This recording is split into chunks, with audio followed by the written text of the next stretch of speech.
my brothers at TDE, or just anybody around the city of Compton in LA.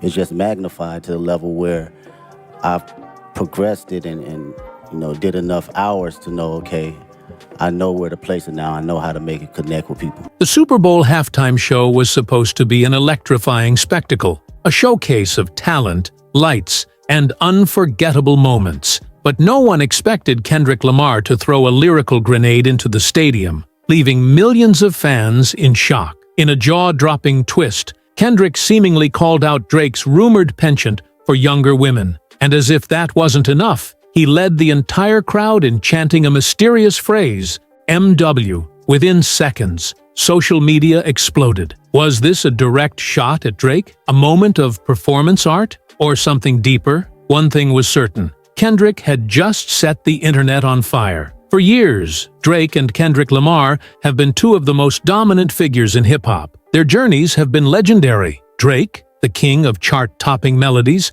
and Kendrick, the lyrical mastermind redefining rap as an art form. While they've maintained a complicated dynamic, hovering between mutual respect and unspoken rivalry, they've never gone fully head-to-head. That's why the possibility of a public diss sent fans into a frenzy. Twitter lit up with theories. Memes flooded Instagram. YouTube comment sections turned into battlegrounds. But was Kendrick really calling out Drake? Or were fans grasping at straws, desperate for a new rap war? At first, Kendrick's halftime performance felt like a celebration. He had fresh material, stunning visuals, and a set list that thrilled the crowd. There was no drama leading up to the show, no hints, no warnings. But the moment that cryptic phrase left Kendrick's lips, the energy shifted. Fans went into full detective mode, dissecting every lyric, every movement, every glance. Did he emphasize a word differently? Was that smirk intentional?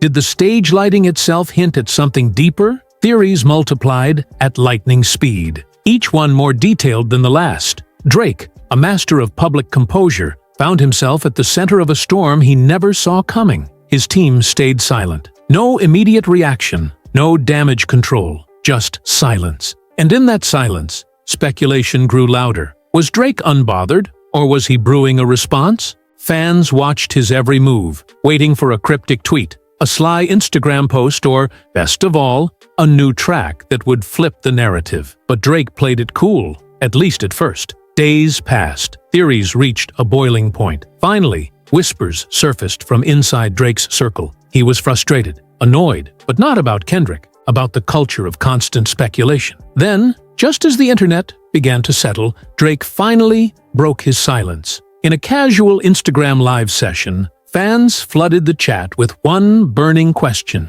Did Kendrick diss you? For a moment, Drake hesitated. A flicker of something crossed his face. Annoyance? Amusement? Maybe both. Then he laughed. With the finesse of a seasoned media pro, Drake played the long game. He spoke about Kendrick's undeniable talent, their parallel rise in the industry, and the way fans often read too much into every move artists make. He didn't outright deny that Kendrick had taken a shot at him, but he also didn't confirm it. Instead, he shifted the conversation, turning the focus to hip-hop's long history of competitive tension. A rivalry, he implied, wasn't always about personal attacks. It was about pushing each other to be better. But was this just a diplomatic dodge? Or was Drake subtly challenging Kendrick to say it outright? In the rap world, silence can speak louder than words. And while Drake's response was calm and measured, it left plenty of room for interpretation. Some saw it as a sign of confidence,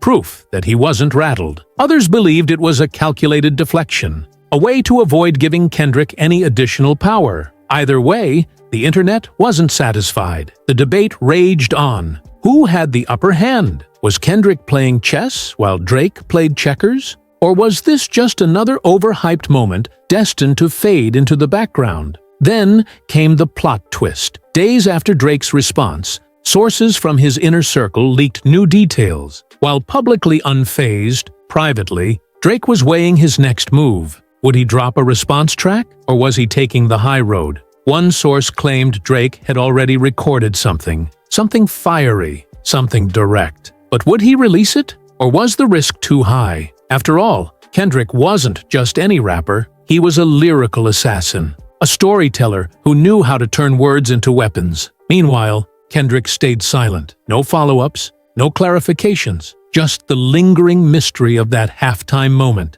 And that's what made it even more powerful. The lack of confirmation left room for interpretation, allowing the narrative to evolve organically. Was he challenging Drake? Or was this all an elaborate performance piece meant to spark conversation? Fans dissected every angle, and the suspense only grew. But here's the real question. If this is the beginning of something bigger, how fake?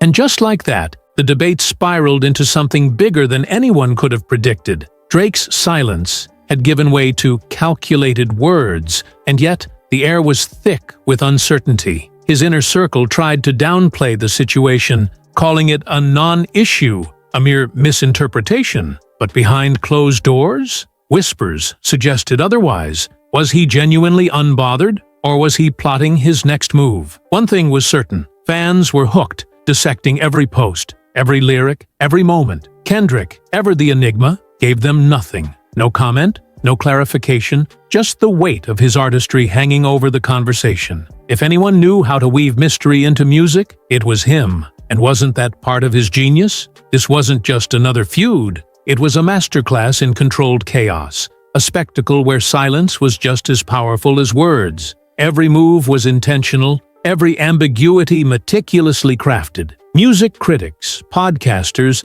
and industry veterans chimed in. Some argued Kendrick had thrown a veiled shot, the kind that only true hip-hop aficionados could decode. Others dismissed it as fans reaching, hungry for drama, where none existed. But history told a different story. Kendrick had never shied away from calling out the industry's biggest names before. Why stop now? If there was a shot fired, it was subtle, but lethal enough to spark a wildfire of speculation. Meanwhile, Drake played his part to perfection. A few cryptic posts, a well-timed live session, and a calm, composed response that left everyone guessing. No direct jabs, no overt dismissals, just enough ambiguity to keep the conversation alive without letting it define him. His reputation as a strategist was intact. He wasn't about to let one rumored lyric shake his empire, and yet fans weren't satisfied. Theories spread like wildfire. Would Drake respond in his next track? Was Kendrick setting up something bigger? The rap world thrives on tension,